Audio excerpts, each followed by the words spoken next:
গুরুত্বপূর্ণ কথা ঈমানের সাথে সংশ্লিষ্ট। আর এই ঈমানের বিষয়টা মুসলমানদের কাছে পরিষ্কার না থাকার কারণে হাজার হাজার লক্ষ লক্ষ নয়, কোটি কোটি মুসলমান তার নামধারী ঈমানদার, কোরআনের ভাষায় ইয়াজুমুনা আন্নাহুম আমানু, তারা দাবি করে ঈমানদার, অথচ প্রকৃত অর্থে সব হলো বেঈমান।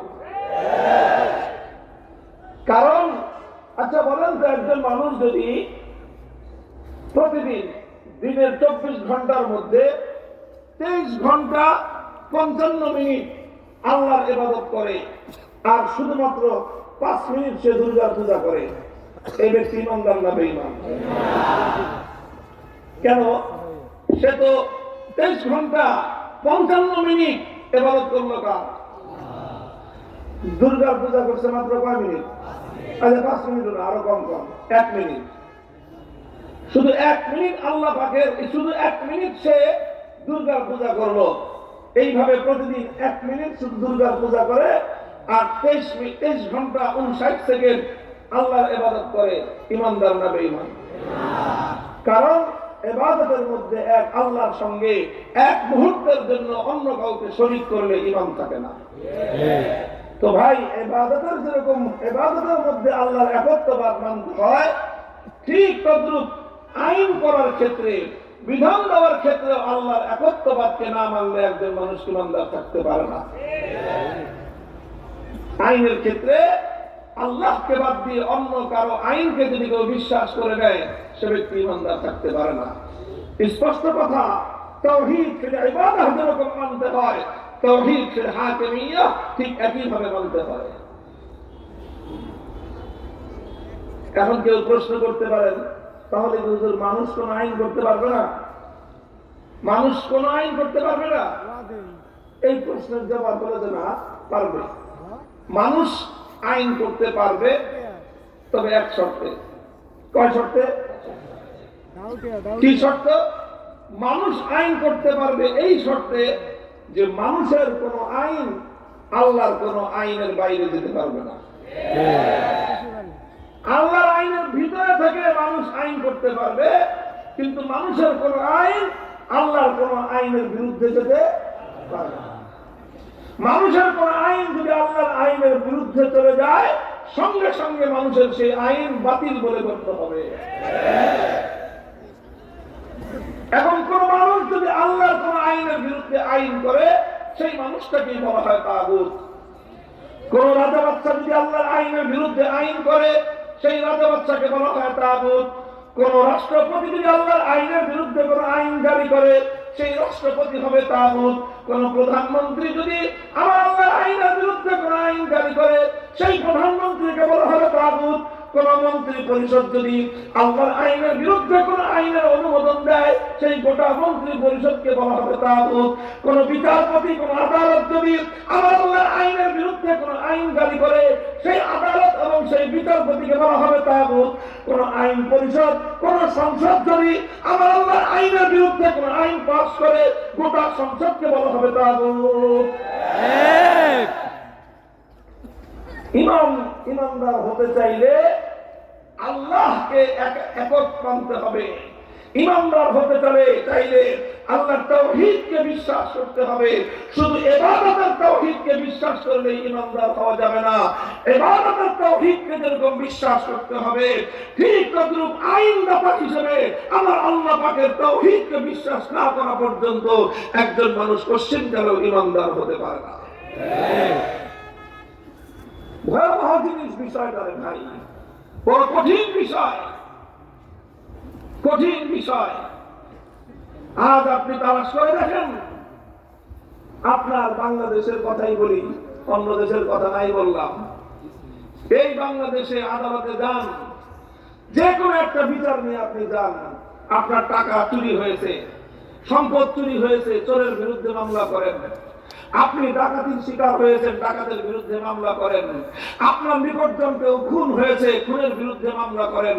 আপনার নিকটজনের কাউকে কেউ আঘাত করেছে, জখম করেছে, এই আঘাত এবং জখমের বিরুদ্ধে আপনি মামলা করেন।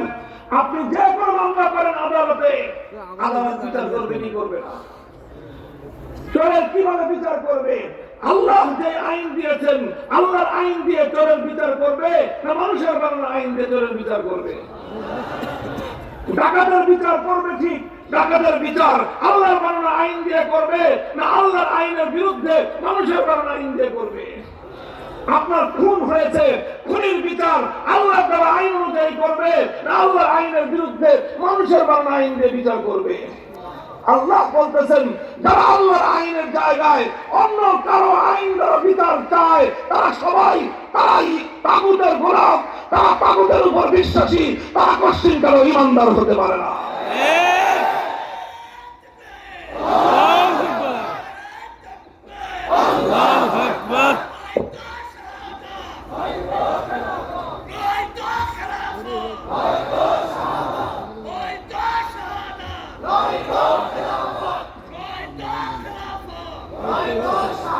মুহতারাম হাজিরিন, বিষয়টা বড় জটিল একটা জায়গা।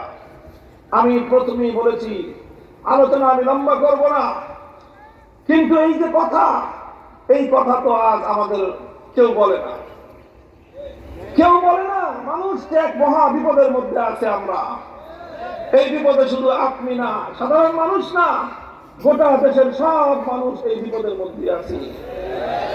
গোটা দেশের মানুষ, হুজুর বলেন, সাধারণ মানুষ বলেন, আলেম বলেন, জালেম বলেন, সব এই মহা বিপদের শিকার আজকে আমরা। মুসলিম জাতির মধ্যে এই অভিশাপ ছিল না। মুসলমানরা শত শত বছর পর্যন্ত এটা কল্পনাও করতে পারত না যে আল্লাহর আইনের পরিবর্তে মানুষ কোন আইন বানাতে পারে, মানুষ এত বড় গাদ্দার হতে পারে। মুসলমানদের এটা জানাই ছিল না। সর্বপ্রথম মুসলিম বিশ্বের মধ্যে এই তাতারি সম্প্রদায়, তারা মুসলমানদের বিশাল এলাকা দখল করে সেই এলাকায় আল্লাহর আইনকে উৎখাত করে তাতারিদের নেতা চেঙ্গিস খানের বানানো আইন তারা জারি করে। সর্বপ্রথম এই কাজ করেছিল মঙ্গোলি তাতারিরা। তখন এই তাতারদের বিরুদ্ধে উলামায়ে কেরাম, মুজাহিদিনে ইসলাম লড়াই করেছে, রক্ত দিয়েছে, জীবন দিয়েছে, লক্ষ লক্ষ মুসলমান শাহাদাত বরণ করেছে। এক মুহূর্তের জন্য আল্লাহর আইনের পরিবর্তে মানব রচিত আইনকে তারা মেনে নেয় নাই। শাইখুল ইসলাম ইবনে তাইমিয়া রাহমাতুল্লাহি আলাইহি ছয়বার কারারুদ্ধ হয়েছেন। জীবনের দীর্ঘ সময় তিনি কারাগারে কাটিয়ে দিয়েছেন। জীবনের সুখ আর আনন্দগুলোকে কোরবানি করে দিয়েছেন। কোন গায়রুল্লাহর আইনের সামনে মাথা নোয়ান নাই। এভাবে লড়াই করে, যুদ্ধ করে, সংগ্রাম করে আবার তাতারিদেরকে পরাস্ত করে আবার ইসলামের শাসন তারা ফিরিয়ে এনেছেন। তাতারিরা কিছু ধ্বংস হয়েছে, কিছু মুসলমান হয়ে গিয়েছে, তওবা করে ভালো হয়ে গিয়েছে। আবার সেই মুসলমানদের যুগে, মুসলমানদের সময়ে আল্লাহর আইন ফিরে এসেছে।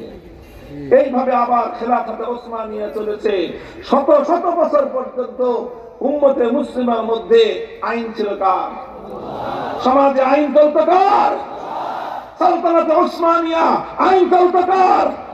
এই গোটা ভারতবর্ষে সালতানাতে মুগলিয়া আইন চলত কার? খেলাফতে বনু উমাইয়া আইন চলত কার? খেলাফতে বনু আব্বাসিয়া আইন চলত কার? সারা মুসলিম বিশ্বে আইন চলত কার? কারণ মুসলমানরা এই কথা কল্পনাই করতে পারত না যে আল্লাহর আইনের জায়গায় কোন মানুষের আইন চলতে পারে। কিন্তু এরপরে আসলো 18 শতাব্দী। 18 শতাব্দীতে এসে এই পশ্চিমা বিশ্ব তারা মুসলমানদের উপর আগ্রাসন পরিচালনা করলো। আমাদের এই ভারত উপমহাদেশ দখল করে নিল ব্রিটিশ সাম্রাজ্যবাদী শক্তি, ফ্রান্স, ইতালি সাম্রাজ্যবাদী শক্তি মুসলমানদের আফ্রিকা, এশিয়ার, মধ্য এশিয়ার বিশাল অঞ্চল দখল করে নিল। আর এই দখল করে তারা ক্ষান্ত হলো না। তারা সবচেয়ে জঘন্য যে কাজটা করলো সেটা হলো মুসলিম জাতির উপর থেকে তারা আল্লাহর আইন সরিয়ে দিয়ে তাদের বানানো আইন চাপিয়ে দিল। এই ভারতবর্ষে আল্লাহর আইন উৎখাত করে ব্রিটিশ প্রবর্তিত আইন তারা চাপিয়ে দিল। এভাবে মুসলমান জাতির উপর যখন ব্রিটিশের আইন চেপে বসলো, 1803 সালে শাহ আব্দুল আজিজ মুহাদ্দিস দেহলভী রাহমাতুল্লাহি আলাইহি একটা ফতোয়া জারি করলেন। সেই ফতোয়ার সার কথা ছিল এই ভারতবর্ষে এই ইন্ডিয়া, পাকিস্তান, বাংলাদেশ, গোটা একটা দেশ, একটা অঞ্চল ভারতবর্ষ বলা হতো। এই ভারতবর্ষে মুসলমানের সংখ্যা যতই থাকুক, মুসলমানরা যত নির্বিঘ্নে নামাজ, রোজা, হজ, যাকাত পালন করতে পারুক, মুসলমানদের জন্য ব্রিটিশরা নিরাপদে পবিত্র মক্কা মদিনায় গিয়ে হজ পালন করবার ব্যবস্থা করেছিল। যা কিছু করুক, মুসলমান সংখ্যায় যতই থাকুক, কিন্তু আইন যেহেতু আল্লাহর নয়, আইন ছিল ব্রিটিশের, এই জন্য তিনি ফতোয়া জারি করলেন যে দেশে আল্লাহর আইন চলে সেই দেশটাকে বলা হয় ইসলামী দেশ, দারুল ইসলাম। আর যে দেশে আল্লাহর আইনের পরিবর্তে মানব রচিত কোন আইন থাকে, সেই দেশে মুসলমান যত সংখ্যায় থাকুক, মুসলমান মেজরিটি মাইনরিটি যাই থাকুক না কেন, আইন যদি হয় গায়রুল্লাহর, সে দেশকে দারুল ইসলাম বলা হয় না, সেই দেশকে বলা হয় শত্রু কবলিত দারুল হরব। আর ওই দারুল হরবকে আবার মানুষের আইন উৎখাত করে, গায়রুল্লাহর আইন উৎখাত করে আল্লাহর আইন ফিরিয়ে আনার জন্য জিহাদ করা প্রত্যেক মুসলমানের জন্য ফরজে আইন।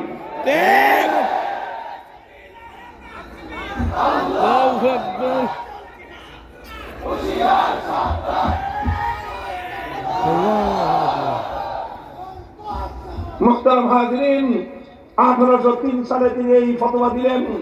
তার এই ফতোয়ার আলোকে উলামায়ে কেরাম ডাক দিলেন। 1831 সালে বালাকোটের রণাঙ্গনে জিহাদ হলো। সৈয়দ আহমদ রহমতুল্লাহ আলাইহি আল্লাহর জমিনে দারুল ইসলাম কায়েম করার জন্য শাহাদাত বরণ করলেন। 1857 সালে শামিলের রণাঙ্গনে জিহাদ হলো। হাজী আমদাদুল্লাহ মুহাজির মক্কি রহমতুল্লাহ আলাইহি জিহাদের ডাক দিলেন। হাফেজ জামিল রহমতুল্লাহ আলাইহি শহীদ হলেন। হাজার হাজার নয়, লক্ষ লক্ষ মুসলমান ফাঁসি কাস্টে ঝুললেন। বিধবা হলো আলেমদের স্ত্রীরা, ইতিম হলো আলেমদের সন্তানেরা, কল খালি হলো আলেমদের মায়েদের। মুসলমানদের ঘরে ঘরে শোকের মাতম শুরু হলো। লক্ষ লক্ষ মুসলমান মুখের তাজা রক্ত ঢেলে দিলেন, কিন্তু আল্লাহর আইনের বিরুদ্ধে কোন গায়রুল্লাহর আইন এক মুহূর্তের জন্য বরদাস্ত করে নেন না। এরপরে 1866 সালে প্রতিষ্ঠিত হলো দারুল উলুম দেওবন্দ। 80 বছর সংগ্রাম চললো। সংগ্রাম করলেন শাইখুল হিন্দ মাহমুদ হাসান দেওবন্দি রহমতুল্লাহ আলাইহি। পরিচালিত হলো তাহরিকে রেশমি রুমাল, পরিচালিত হলো তাহরিকে খেলাফত আন্দোলন। আন্দোলনের মধ্য দিয়ে, সংগ্রামের মধ্য দিয়ে 80 বছরের অনিরবচ্ছিন্ন সংগ্রামের পর ব্রিটিশরা আমাদের দেশ ছেড়ে যেতে বাধ্য হলো। 1947 সালে ব্রিটিশের হাত থেকে আমাদের এই জন্মভূমি, এই মাতৃভূমি স্বাধীন হলো। স্বাধীন যখন হয়, তখন এই গোটা ভারতবর্ষে হিন্দু এবং মুসলমান প্রধান দুই জাতি বসবাস করত। প্রশ্ন ছিল দেশটা কিভাবে স্বাধীন হবে। হিন্দুরা বলল যে গোটা দেশ একসাথে থাকুক, অনেক বড় দেশ হবে, আমরা অনেক শক্তিশালী হব। আর হিন্দুরা যেহেতু সংখ্যায় বেশি ছিল, মুসলমানরা সংখ্যায় হিন্দুদের চেয়ে কম। গোটা ভারত মেলালে, ভারত, পাকিস্তান, বাংলাদেশ মেলালে সংখ্যায় হিন্দুরা মেজরিটি, মুসলমানরা মাইনরিটি। এই জন্য হিন্দুরা চিন্তা করলো সংখ্যায় দেশ বেশি হবে, দেশ আমাদের হাতে থাকবে। কাজেই তারা চাইলো একটা দেশ। মুসলমানরা চিন্তা করলো, অধিকাংশ মুসলমানরা চিন্তা করলো এত বড় দেশ দিয়ে আমরা কি করব, এত বড় দেশের দরকার আমার নাই, আমরা ছোট্ট দেশ চাই। হোক তো সেটা ছোট্ট দেশ, হোক সেটা দুর্বল দেশ, মানচিত্রের দিক থেকে ছোট হতে পারে, কিন্তু আমরা এমন একটা দেশ চাই যে দেশের আইন হবে আল্লাহর আইন, যে দেশের সংবিধান হবে আল কোরআন। এটার জন্য মুসলমানদেরকে অনেক ত্যাগ স্বীকার করতে হয়েছে, অনেক রক্ত দিতে হয়েছে, অনেক জীবন দিতে হয়েছে। লক্ষ লক্ষ মুসলমানকে বাপদাদার ভিটামাটি ছাড়তে হয়েছে। কোটিপতি মুসলমানেরা রাতারাতি সব ছেড়ে দিয়ে হিজরত করে, সফর করে মুসলমানদের এলাকায় চলে এসে পথের ভিখারিতে পরিণত হয়েছে।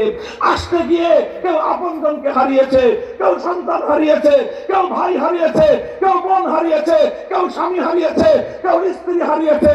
মুসলমানদের রক্তের উপর দিয়ে স্বাধীন হয়েছিল একটা দেশ।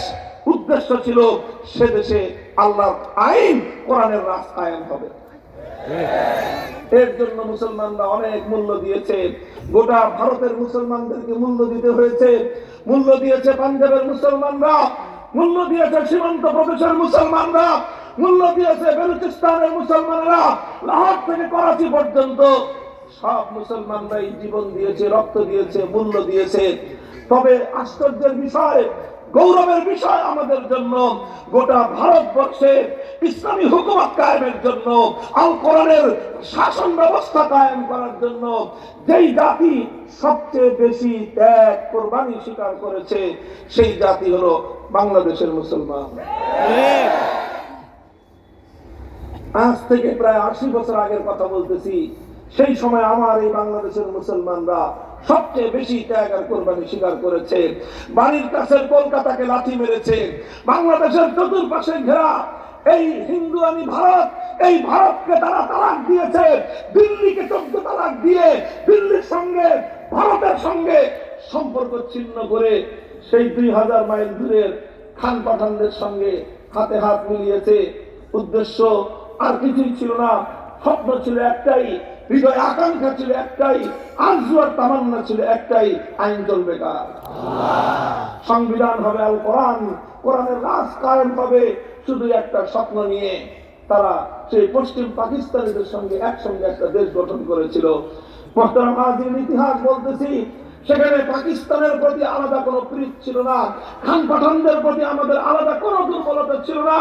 আমাদের পূর্বপুরুষদের, আমাদের বাপ দাদাদের একটাই প্রেম ছিল, একটাই ভালোবাসা ছিল, হৃদয় একটাই আকাঙ্ক্ষা ছিল যে আমরা ছোট দেশ পেতে পারি, ছোট মানচিত্র পেতে পারি, আমরা গরিব থাকতে পারি, 3 বেলা না খেয়ে হয়তো 1 বেলা খেতে হবে, প্রয়োজনে আমরা পেটে পাথর বাঁধবো, কিন্তু আমরা এমন একটা দেশ চাই, দেশে দেশে আইন চলবে কার।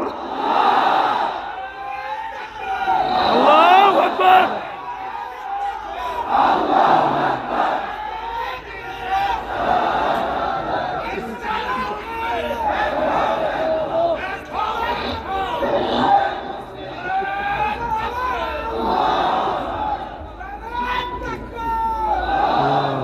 মুহতারাম হাজিরিন, এটা এক মর্মান্তিক ইতিহাস বললাম।